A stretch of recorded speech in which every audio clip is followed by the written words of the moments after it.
se ha roto el consenso sobre la realidad, ¿no?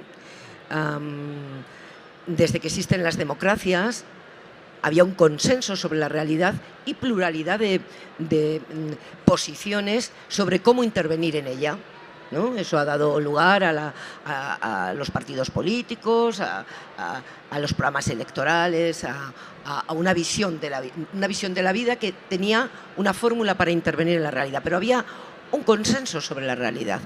Eso se ha roto, el consenso sobre la realidad.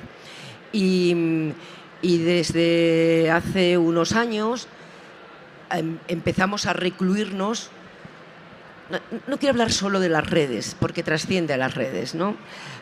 En burbujas de confort ideológico, en burbujas donde nadie te lleva a la contraria, donde todos nos damos la razón unos a otros, y eso lleva a un aislamiento, obviamente, a no someterse al principio de contradicción de la realidad.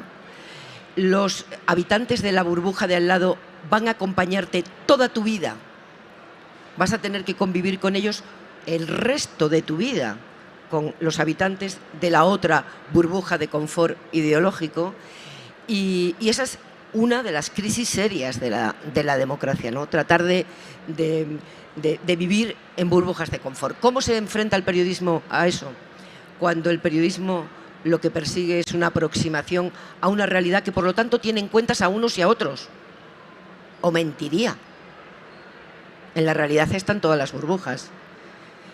¿Cómo te enfrentas a eso al margen de la cosa más pragmática, ¿no? Y es cómo se persigue, se calumnia, se desprestigia a los periodistas por parte de una burbuja o de otra. Al margen de eso, ¿cómo haces una aproximación en la que tienes que contar con todas las burbujas? Los periodistas tenemos muy entrenado, pero muy entrenado, el músculo de enfrentarnos al poder. Y quien no ejercita ese músculo más es porque no quiere, porque sabemos cómo es, desde que existe la imprenta.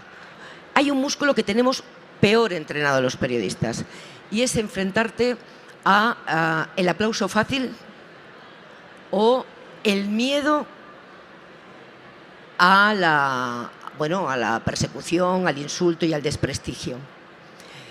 Hemos tenido que aprender, y el que no lo hace estará haciendo un mal periodismo, a no buscar el aplauso fácil de la burbuja de la gente que te elige para informarse.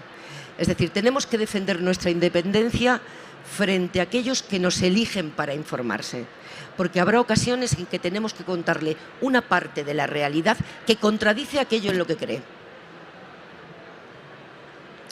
Y tenemos la obligación de decirle que ahí fuera de tu burbuja hay muchas otras personas que lo ven diferente, algunas legítimamente y otras de las maneras que estamos viendo en los últimos años, que forman parte de la realidad y que tienes que saber que existen. Y esto es un entrenamiento nuevo para los periodistas. A la pregunta de qué hacemos con las burbujas, reconocer su existencia, no ser neutrales, porque no se puede ser neutral con la burbuja que limita derechos, que discrimina o que excluye a seres humanos.